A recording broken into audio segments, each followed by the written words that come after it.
आदाब नाज़रीन, जी सलाम देख रहे हैं आप। मैं हूं आपके साथ शफान अंसारी। शाम के 6 बजे वक्त हुआ है सलाम दक्कन का। कर्नाटक असेंबली में 2 दिन पहले पेश हुए बजट में अक़लियतों को नजरअंदाज करने के इल्जाम लगे हैं। साबिक सीएम सिद्धरमैया ने जहां अक़लियतियों को 1 रुपया नहीं देने का इल्जाम लगाया, तो हुकूमत ने आने वाले दिनों में बेहतर करने की यकीन दहानी कराई है। एक रिपोर्ट दिखाते हैं आपको।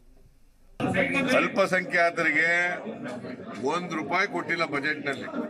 Not A single rupee is mentioned allocated in the budget. Karnataka के बजट में अक़लियती तबके के लिए 1 रुपए नहीं होने का दावा करने वाले साबिक सीएम सिद्धरमैया का बयान काफी चौंकाने वाला है। जुमेरात के रोज असेंबली में हंगामे के बीच पेश हुए बजट को लेकर सिद्धरमैया ने कई चौंकाने वाले बयान दिए हैं। उन्होंने दावा किया है कि मौजूदा बजट रियासत को 3 साल पीछे ले जाने वाला है। हालांकि डिप्टी सीएम गोविंद करजोल ने कई बेहतर स्कीम के ऐलान का दावा किया है। In next 3 years, the Karnataka growth will be go back. 3 years it will be go back. It will go back in 3 years. ಸಿದ್ದರಾಮಯ್ಯನವರ ಸರ್ಕಾರ ಆಗಿರಬಹುದು ಮತ್ತು ಕುಮಾರಸ್ವಾಮಿ ಅವರ ಸರ್ಕಾರ ಆಗಿರಬಹುದು, ಕೃಷ್ಣಾ ಮೇಲ್ದಂಡೆ ಯೋಜನೆಯ 3ನೇ ಹಂತದ ಕಾಮಗಾರಿಗಳು ಪುನರ್ವಸತಿ ಮತ್ತು ಪುನರ್ನಿರ್ಮಾಣಕ್ಕೆ ₹1 ಕೂಡ ಕೊಟ್ಟಿರಲಿಲ್ಲ। ईवान में सीएम येदियुरप्पा ने बजट के दौरान सेक्टर वाइज तरक्की के कई नए ऐलानात किए। हालांकि अपोजिशन वैट के नाम पर रियासत में 1 अप्रैल से पेट्रोल डीजल के बढ़ने वाली कीमतों पर सवाल उठा रही है। कांग्रेस कर्नाटक की तारीख का सबसे बुरा बजट बताते हुए आवाम को धोखा देने का इल्जाम लगा रही है। I don't think there is any advantage in that. Number one. Number two, he has increased the prices of diesel, petrol, already very high, and he says it is in parallel or conformity with the other states. That is not a justification. This is the most unexpected budget. It is the worst budget in the history of Karnataka, the worst than Nirmala Sitharaman budget. In the history of Indian politics, Nirmala Sitharaman budget 1,000 points fell. Has done a lot of injustice to Karnataka. And the 15th Finance Commission allocation, Karnataka is going to get 11,215 crores minus compared to 14th Finance Commission's allocations. Opposition के दावे के बीच रियासत के senior वजीर जगदीश शेट्टार ने इंतजार करने की बात कही है। उन्होंने मजीद कहा कि आने वाले दिनों को बेहतर बनाने को ध्यान में रखकर बजट तैयार किया गया है, तो दीगर बीजेपी अरकान दूसरी तरक्याती स्कीमों का जमकर बखान करते नजर आए। There are so many irrigation projects, Eta Niravari projects are, so many projects are there. So in total, he allocated the amount to the irrigation projects, and in coming days, it will be distributed to the whatever the incomplete projects are there. For other projects are there, UKP projects are there. There will be definitely allocation is there. कल्याण कर्नाटक को जो मिलना था मिला है, उसमें विशेष करके 12वां शतमान में जो हमारे विश्वगुरु पार्लियामेंट चलाए थे बसु कल्याण में, उनको हमारे मुख्यमंत्री जी ने सरकार ने 500 करोड़ डिक्लेयर किया है और 100 करोड़ का तरतूद भी किया है। नए बजट में हुकूमत ने रेल सर्विस, गांवों की तरक्की के अलावा सड़क, इंस्टीट्यूट ऑफ साइंस, ज़राअत के अलावा महादेव स्कीम का भी ऐलान किया है। बजट में किसानों के अलावा सैलाब मुतासरीन पर भी ध्यान दिया गया है। लेकिन अपोजिशन मौजूदा बजट में अक़लियती तबके के लिए कोई खास स्कीम नहीं होने का मुद्दा बना रही है। हालांकि कांग्रेस की हिमायत से चल रही कुमारस्वामी हुकूमत के बजट में भी अक़लियतों को नजरअंदाज किया गया था, लेकिन बाद में खुद सीएम ने इसके लिए अफसोस का इजहार करते हुए एडिशनल बजट में भरपाई करने की यकीन दहानी कराई थी। ऐसे में इंतजार है कि क्या येदियुरप्पा साबिक सीएम कुमारस्वामी की तरह ऐसा कुछ करते हैं, या सबका साथ सबका विकास के साथ ही सबका विश्वास महज एक सियासी नारा ही साबित होता है। ब्यूरो रिपोर्ट, जी मीडिया। तेलंगाना असेंबली में बजट इतवार को पेश किया जाएगा। पार्लिमानी उमूर के वजीर वेमुला प्रशांत रेड्डी ने इसकी जानकारी देते हुए सीएए और एनआरसी की भी मंजूरी की बात कही है। गवर्नर के खिताब में शामिल हुकूमत की हुसूलियाबियों के बखान पर बीजेपी ने सवाल उठाया था। पीर और मंगल को होली की छुट्टी के बाद 13, 14, 16, 17, 18 और 19 मार्च को क्रेडिट पर ऐवान में चर्चा होगी। वज़ीर आला चंद्रशेखर राव 20 मार्च को सारे सवालों पर अपने जवाब देंगे। छत्तीसगढ़ की गवर्नर अनसुईया उड़के आज दिल्ली दौरे पर हैं। इस बीच महामहिम ने जी मध्य प्रदेश छत्तीसगढ़ के दफ्तर का भी दौरा किया। आमतौर पर सहाफी लीडरान के खबरें बनाकर दिखाने की कोशिश करते हैं, लेकिन सहाफियों के बीच न्यूज रूम के माहौल को देखकर गवर्नर पुरजोश हो गईं। जी मध्य प्रदेश छत्तीसगढ़ और जी सलाम के एडिटर और सीईओ दिलीप तिवारी ने गवर्नर अनसुईया उड़के को न्यूज रूम की पूरी प्रोसेस दिखाई, जिसके बाद महामहिम ने कहा कि वाकई खबरों के प्रेशर के बीच संजीदगी से काम करना एक चैलेंज है। गवर्नर अनसुईया उड़के ने जी मध्य प्रदेश छत्तीसगढ़ को लगातार नंबर 1 बने रहने पर मुबारकबाद देते हुए कहा कि हर चैनल के गरीब आदिवासी तबके की आवाज उठानी चाहिए और जो ये काम पूरी ईमानदारी से करेगा, जनता उसे हमेशा नंबर 1 बनाए रखेगी। न्यूज रूम में मौजूद ख्वातीन साथियों को गवर्नर उइके ने वुमेन्स डे की मुबारकबाद देते हुए कहा कि आप लोग एक चैलेंजिंग पेशे में हैं, लेकिन हिम्मत और हौसले से हर मकाम हासिल किया जा सकता है। महामहिम ने ख्वातीन सहाफियों के साथ अपनी जद्दोजहद की दास्तां सुनाते हुए कहा कि रुकना और थकना नहीं है, लगातार कड़ी मेहनत करते रहोगे तो पूरा आसमान हमारा होगा। छत्तीसगढ़ की महामहिम राज्यपाल अनुसुईया उइके जी हमारे साथ हैं, न्यूज रूम में हैं। तो आज हम उनको बताएंगे कि कैसे खबरें बनती हैं और हम कैसे आम लोगों के लिए खबरें बनाते हैं। आपका सबसे पहले इस न्यूज रूम में जी मध्य प्रदेश छत्तीसगढ़ के स्वागत है और हम आपको महिला दिवस पर आपसे संदेश लेना चाहेंगे। उससे पहले हम जानना चाहते हैं कि न्यूज रूम के बारे में आपकी क्या कल्पना रहती है कि कैसे समाचार आते हैं, जनता का कैसे ख्याल रखना चाहिए न्यूज रूम से? ये तो पहली बार मुझे देखने को मिला है और अभी तक तो मैं सोच रही थी कि आप लोग जो हैं सब तरफ से हर स्टेट वाइज और जिला स्तर पर जो आपके प्रतिनिधि हैं वो आपको भेजते होंगे और आप अपने स्टूडियो के माध्यम से वो सारी रिपोर्टिंग करते होंगे, लेकिन इतना बड़ा स्टाफ है और इतनी सारी लोग जो बड़े हर एक चीज़ का यहाँ पर कलेक्शन करके जानकारी आप जो प्राप्त कर रहे हैं और बहुत मुझे देख के आश्चर्य भी लग रहा है और अच्छा भी लग रहा है कि आप लोग कितनी मेहनत करते हैं और फिर लोग तक अपनी खबरों को पहुंचाते हैं। तो मेरी तो शुभकामना है आप सब लोगों के लिए कि वैसे भी आज की तारीख में जो जी न्यूज़ है आपका चैनल मुझे लगता है कि बड़ा निष्पक्ष है और सबसे लोग देखना पसंद करते हैं। जो सच्चाई है और उसी को ही जनता तक पहुंचाते हैं। इसमें किसी तरह का कोई लाग रपेट टाइप का जो लोग करते हैं ना, मगर इस न्यूज़ आपका न्यूज़ में ऐसा कुछ नहीं देखने को मिलता है।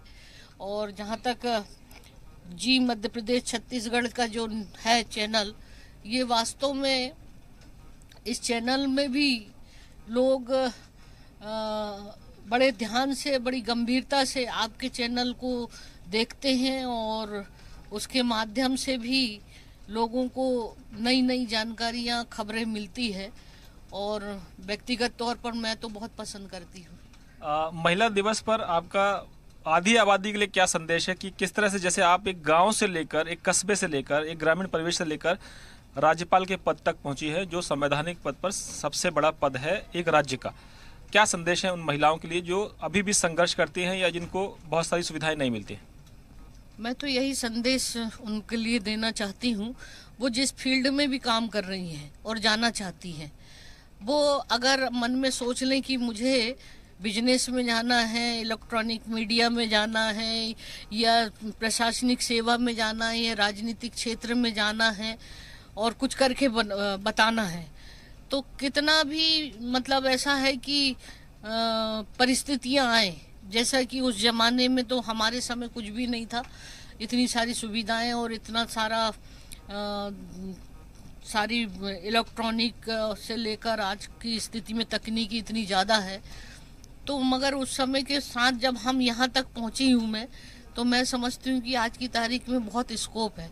लेकिन सोच में अपने परिवर्तन करो, एक सकारात्मक सोच और आत्म कॉन्फिडेंस पैदा करो अपने अंदर, और जिस दिन आपके अंदर एक कुछ कर गुजरने की इच्छा हो और कॉन्फिडेंस हो तो निश्चित रूप से आप सफल होंगी।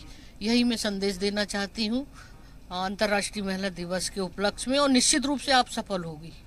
मैं एक सवाल ऐसा पूछूंगा जो हमारे से जुड़ा हुआ है कि आप किस तरह की खबरें चाहती हैं। संवैधानिक पद पर आप हैं, आप राजनीति में रही हैं, आप प्रोफेसर रही हैं, ये कैसी खबरें समाज के लिए आनी चाहिए, चाहे वो ट्राइबल वर्ग हो, चाहे वो ऐसा इलाका हो जो दूर दराज का इलाका है, उनके लिए किस तरह की खबरें आप चाहती हैं कि वैसी खबरें मीडिया के जरिए या इलेक्ट्रॉनिक मीडिया के जरिए आए?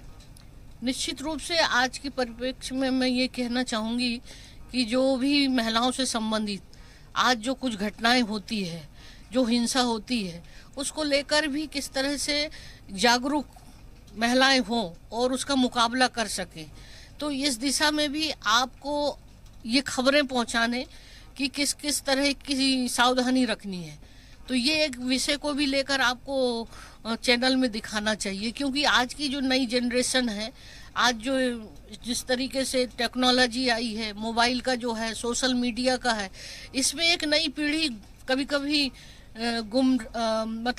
गुमराह हो जाती है, और उसको भी अवेयर करने की दिशा में आपका चैनल बहुत महत्वपूर्ण भूमिका निभा सकता है और वो इन तमाम सारी घटनाओं से बचा सकता है।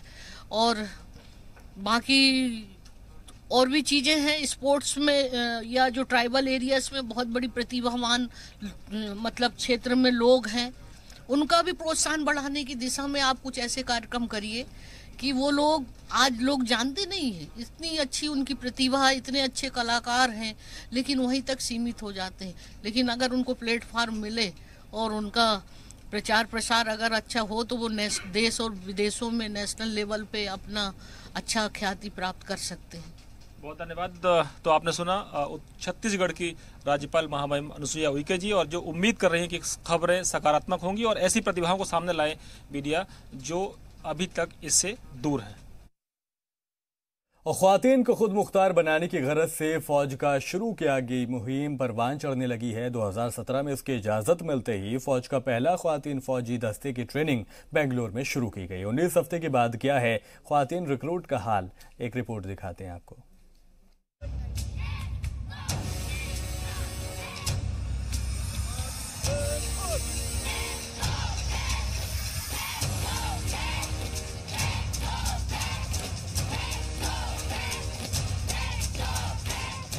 मर्द फौजियों के कदम से कदम मिलाकर मुल्क की खिदमत का अज़्म संभालती ये तस्वीर है बेंगलुरु की। 61 हफ्ते की ट्रेनिंग के हदफ के साथ मैदान में उतरी ये बच्चियां गुज़िश्ता 19 हफ्ते से लगातार अपना पसीना बहा रही हैं। हमको सबसे पहले 2017 में जब डायरेक्शंस हाईएस्ट लेवल पे लिया गया था कि अब जो इंडियन आर्मी में वुमेन जो है रैंक लेवल पर आएगा, तो उसके बाद से तैयारी हो गया था। जो एडमिनिस्ट्रेटिव रिक्वायरमेंट्स थी वो हमने शुरू कर दी थी। जहाँ तक जो ट्रेनिंग इंफ्रास्ट्रक्चर है वो पहले से एग्जिस्ट कर रहा है, उसको थोड़ा और इम्प्रूव किया गया। स्क्वाड पोस्ट, स्क्वाड ट्रेनिंग, दी फिजिकल ट्रेनिंग, ऑल सब कुछ अपनी जगह पे पहले से ही एग्जिस्ट कर रहा था। बेंगलुरु के कोर ऑफ मिलिट्री पुलिस दस्ते को ट्रेनिंग दे रहे अफसरान काफी खुश नजर आए। खवातीन फौजी दस्ते की ट्रेनिंग की तफसील बताते हुए डिप्टी कमांडेंट ने कई तफसीलात पर चर्चा की। जो रिक्रूट ट्रेनिंग है CMP सेंटर एंड स्कूल के अंदर वो 61 वीक्स का 61 हफ्ते का है।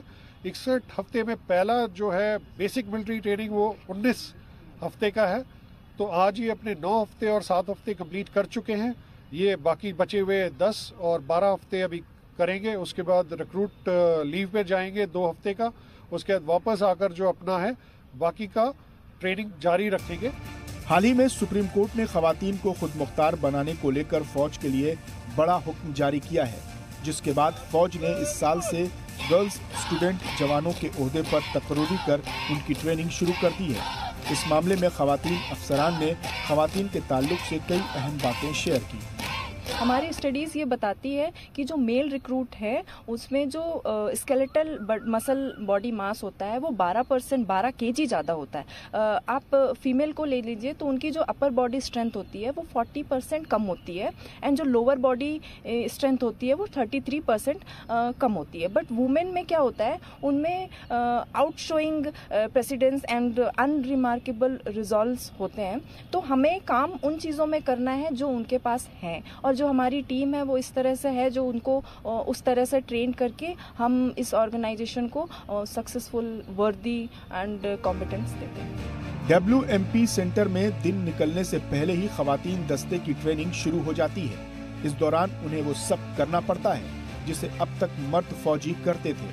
आंख पर पट्टी बांधकर राइफल लोड करने से लेकर फायरिंग और दीगर ट्रेनिंग भी इसके लिए फौज ने चेन्नई, ग्वालियर और आसाम राइफल की मदद ली है। एक दिन OT चेन्नई, ग्वालियर और आसाम राइफल से हमने कुछ जानकारी हासिल किया और उसके बाद हमने वुमेन्स का ट्रेनिंग स्टार्ट किया।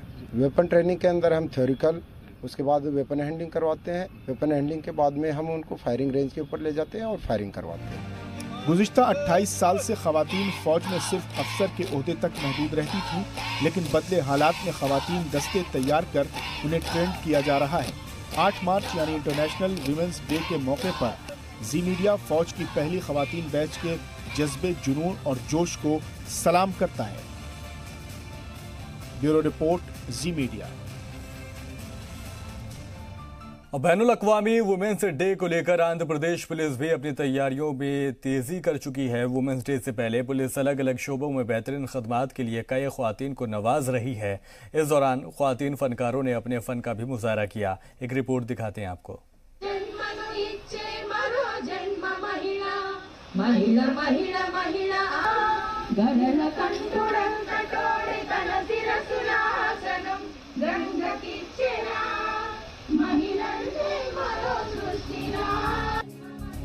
अपनी हुसूलियाबियों पर मबनी गीत गुनगुनाती ये नज़ारा है आंध्र प्रदेश के विशाखापट्टनम का, जहां ख्वातीन को बेदार करने की गरज से आंध्र प्रदेश पुलिस एजाजी तकरीबात का इनेकाद कर रही है। इसी कड़ी में विशाखापट्टनम पुलिस ने एक तकरीब के जरिए उनकी हौसला अफजाई की। इस मौके पर DGP गौतम स्वांग ने दिशा कानून की जमकर तारीफ की। The whole Disha bill, we are not waiting for the act. All other requisite components and elements, those elements are being got ready now. 51 cases have been charge sheeted in a span of 7 days. रियासती हुकूमत के नए act की तारीफ करते हुए police ने इसके सहूलियात पर रोशनी डाली। इस दौरान स्वांग ने इसकी मिसाल देते हुए एक हफ्ते में 51 चार्जशीट दाखिल होने को एक सौगात बताया। This is definitely a very distinct improvement. Case register చేసి, investigation చేసి, evidence collect చేసి, charge sheet has been done. So it's all done in 7 days. So we are already creating that kind of an atmosphere, that kind of a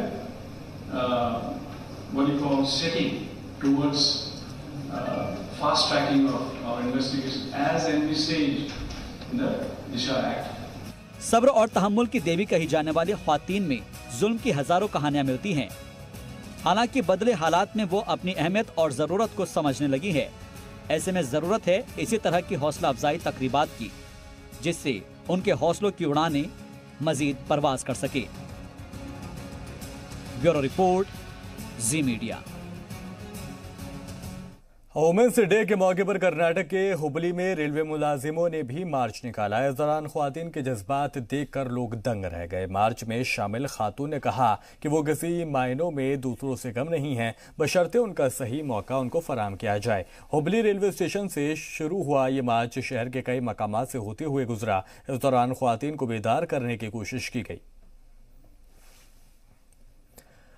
और कर्नाटक के कलबुर्गी में भी ख्वातीन तंजीमों ने rally निकालकर अपनी ताकत दिखाई। वुमेन्स डे से पहले इस मार्च में सैकड़ों ख्वातीन शामिल हुई, जिसमें हर उम्र की औरतें मौजूद रहीं। जोश में नारेबाजी करते हुए ख्वातीन ने सभी ख्वातीन को हौसले के साथ आगे बढ़ते रहने की अपील की। शेर खुदा हजरत अली इब्ने अबी तालिब अलैहिस्सलाम के यौम वलादत पूरी दुनिया में 13 रजब को मनाई जाती है। इस रोज़ जगह जगह जश्न और जलसों का इनेकाद किया जाता है। लोग अपने घरों में भी खुशियां मनाते हैं। इसी के ज़ेरे नज़र हैदराबाद में भी तैयारियां जोरों पर हैं। हैदराबाद में 13 रजब को पुराने हैदराबाद से कोहे मोला अली तक एक जुलूस भी बरामद होगा। जुलूस के मद्देनज़र शहर में तैयारियां जारी हैं। जुलूस में बड़ी तादाद में अलग अलग फ़िरक़ों और मजहब के लोग शिरकत करते हैं और हजरत अली से अपने गहरे कल्बी लगाव का इजहार करते हैं।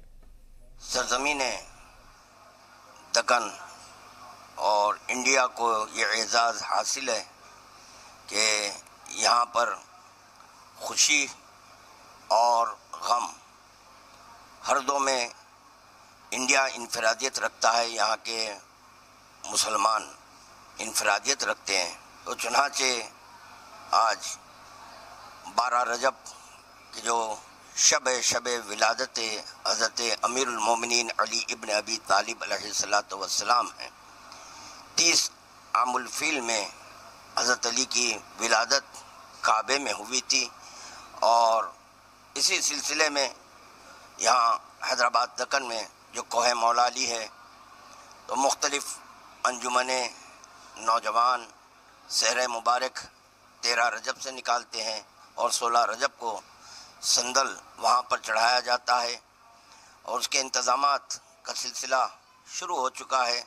अल्हम्दुलिल्लाह वहाँ मौला अली पर साफ़ सफाई हो रही है। फिलहाल के लिए इस बुलेटिन में इतना ही।